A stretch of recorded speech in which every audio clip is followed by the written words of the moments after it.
السلام علیکم ناظرین، امید ہے آپ سب خیریت سے ہوں گے۔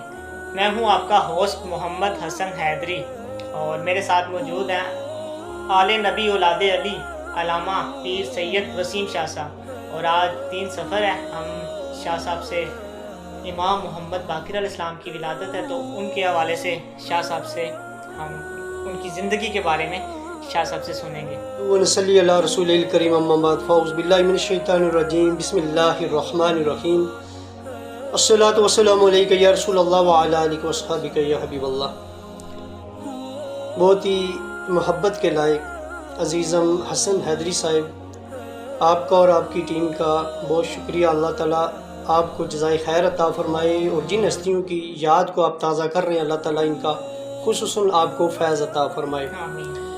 آج کا جو آپ نے ٹاپک چنا ہے، چونکہ 3 سفر ہے، اور 3 سفر حضرت امام محمد باقر کی تاریخ ولادت بھی ہے، تو اس لحاظ سے یہ دن بڑا اہمیت کے حامل ہے۔ یہ والی تاریخ امام محمد باقر کی جو تاریخ ولادت ہے، اس میں ایک اختلاف بھی ہے۔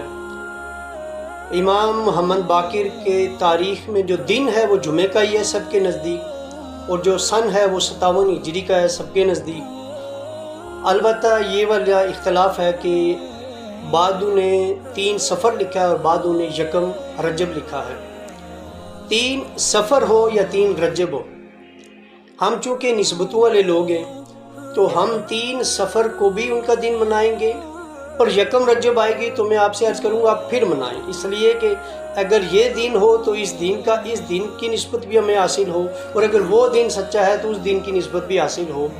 ہمیں تو شخصیات سے مطلب ہے، نہ کہ تاریخوں میں ہم الجھتے ہیں۔ تو آج جو ہے یہ بھی کثرت کے ساتھ تاریخ میں جو میرا مطالعہ ہے وہ یہی ہے، اہل سنت کے ہاں کثرت کے ساتھ کہ 3 سفر ہے اور 57 ہجری ہے۔ حضرت امام محمد باقر، محمد آپ کا نام تھا، باقر آپ کو اس لیے کہتے تھے کہ آپ جو ہے وہ مختلف علوم میں اتنی مہارت رکھتے تھے، اور مختلف الفاظ کے اتنے معانی اور مطالب بیان کرتے تھے کہ آپ یوں سمجھیں کہ لفظ کی کھال نکال لیتے تھے۔ بکر الارض عربوں میں کہا جاتا ہے، بکر الارض اس کو کہا جاتا ہے جب زمین کو پھاڑ کر خزانہ نکالا جائے، اسے عربوں میں یہ محاورہ بکر الارض سے تعبیر کیا جاتا ہے۔ ان کو امام باقر اس لیے بھی کہتے ہیں کہ اللہ تعالیٰ کے احکامات کی معرفت کے جو راز ہیں نا، ان کے خزانوں کو انہوں نے ظاہر کیا ہے امام باقر نے۔ اور چونکہ آپ یہ دیکھیں کہ جب ایک جگہ پانی کو آگے سے باندھ کر روکا گیا ہو، اور بہت زیادہ روکا گیا اور پانی بھی بے تحاشا آ رہا ہو، تو اس کو اچانک جب بند کھولیں گے تو وہ اتنا نکل پڑے گا کہ سارے علاقے کو سیراب کرے گا۔ اسی طرح امام حسین علیہ السلام، مولا علی کا جو علم کا فیض تھا امام حسین نے لیا، لیکن آگے لوگوں کی علمی پیاس اس لیے نہ بجھ سکی کہ امام حسین علیہ السلام نے بجھائی ہے، لیکن زیادہ تر آپ کی جو اس وقت خاص مصروفیت تھی وہ دین کو بچانے میں تھی۔ اسی طرح امام زین العابدین بھی ان کافی مشکلات کا سوار رہے اور شکار رہے، مشکلات میں پڑے رہے۔ جب امام باقر کی باری آئی تو حضرت زید امام باقر کے دوسرے بھائی، حضرت زید زین العابدین کے دوسرے بیٹے، انہوں نے بنو امیہ سے جو تخت ہے اس سے اتارنے کے لیے، یعنی کہ وہ تخت کے قابل نہیں ہیں جو امامت کبریٰ ہے، تو انہوں نے جو ہے اس پر ان سے جہاد کا اعلان کر دیا۔ یہی وجہ کہ امام اعظم ابو حنیفہ نے ان کے حق میں فتویٰ بھی جہاد کا دے دیا تھا، اور یہی وجہ بنی امام اعظم ابو حنیفہ کی مخالفت کی بھی۔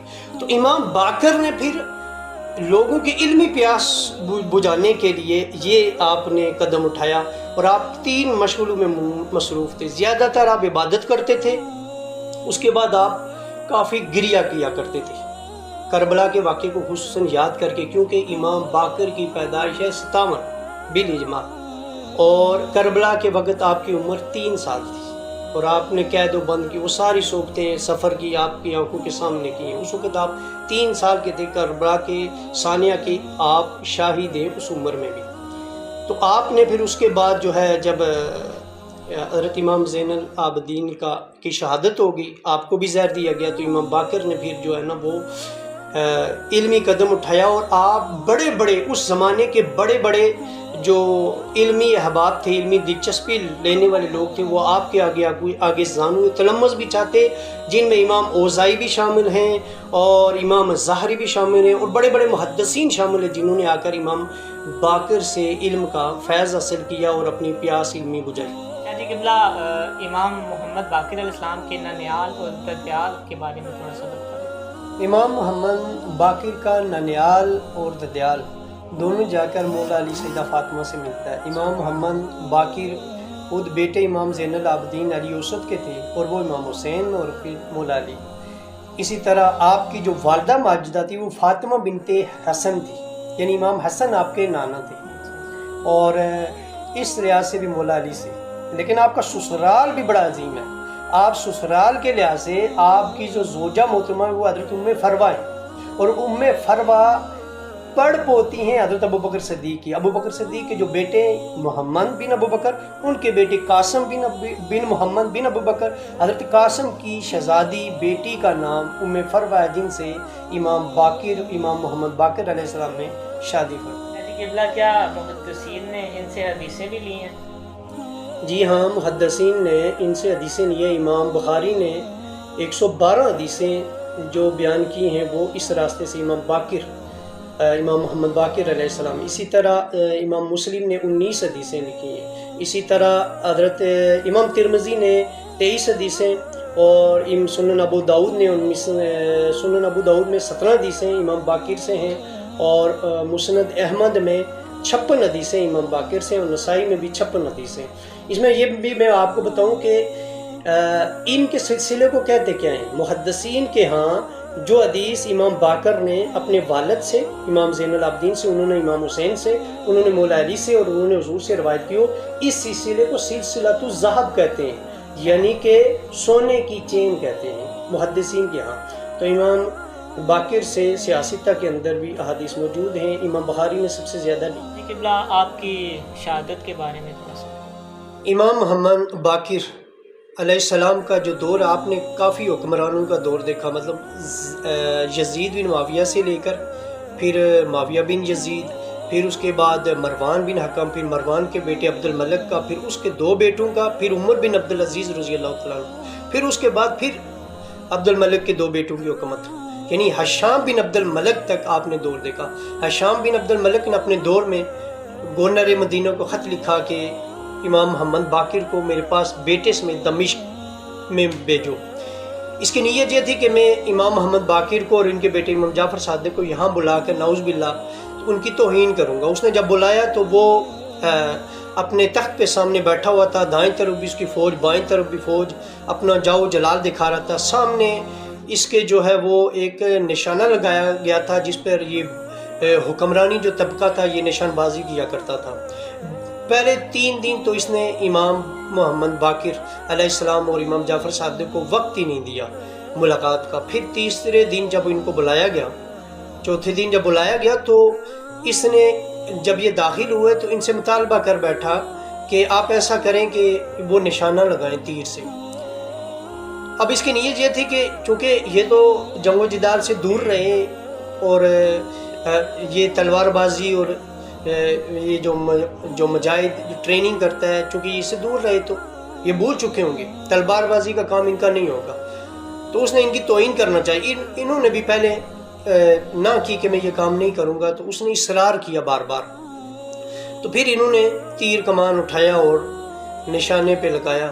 لگاتار انہوں نے کئی تیر پھینکے، اور کمال کی بات یہ کہ کئی تیر جب آپ نے پھینکے سب کے سب ایک ہی نقطے پہ جا کے لگے، اور آپ کی یہ مہارت دیکھ کر جو بڑے سے بڑے جنگجو کی بھی نہیں ہوتی دیکھ کر سارے حیران رہ گئے، اور آپ کے وہاں پر مجمع جو تھا وہ آپ کا دیوانہ ہو گیا۔ حشام جو ہے وہ شرمندہ ہو گیا، ان کی شرمندگی کی کرنا چاہتا تھا اور خود وہ شرمندہ ہو گیا، تو اس سے برداشت نہ ہوا۔ اس نے کہا یہ یہاں دمشق میں رہے لوگ تو ان کے دیوانے ہو جائیں گے، پھر اس نے ان کو واپس مدینہ بھیجا۔ آپ کو جو زین تحفے میں دی گئی اس کے اوپر زہر ایسے لگایا گیا تھا کہ جو جسم میں سرائیت کرنے والا تھا، تو آپ جب سواری پر آپ سوار ہوئے تو وہ زہر آپ کے جسم میں سرایت کر گیا اور اسی کی وجہ سے آپ کی شہادت ہوئی. یوں آپ کی شہادت بھی زہر سے ہوئی اور آپ کو پھر جنت البقیع میں آپ کو دفن کیا گیا. اللہ پاک آل پاک کے گستاخوں کو غرق کرے. اور شاہ جی قبلہ آپ نے ہمیں ٹائم دیا، آپ کی اس قیمتی وقت کا بہت شکریہ. اللہ تعالی ہمیں ان ہستیوں کا فیض عطا فرمائے اور اللہ ان کے بغضیوں کو کیفر و کردار تک پہنچائے. ہمیں اجازت دیجیے آج کے اس پروگرام کو، ملتے ہیں نیکسٹ پروگرام میں. اللہ حافظ.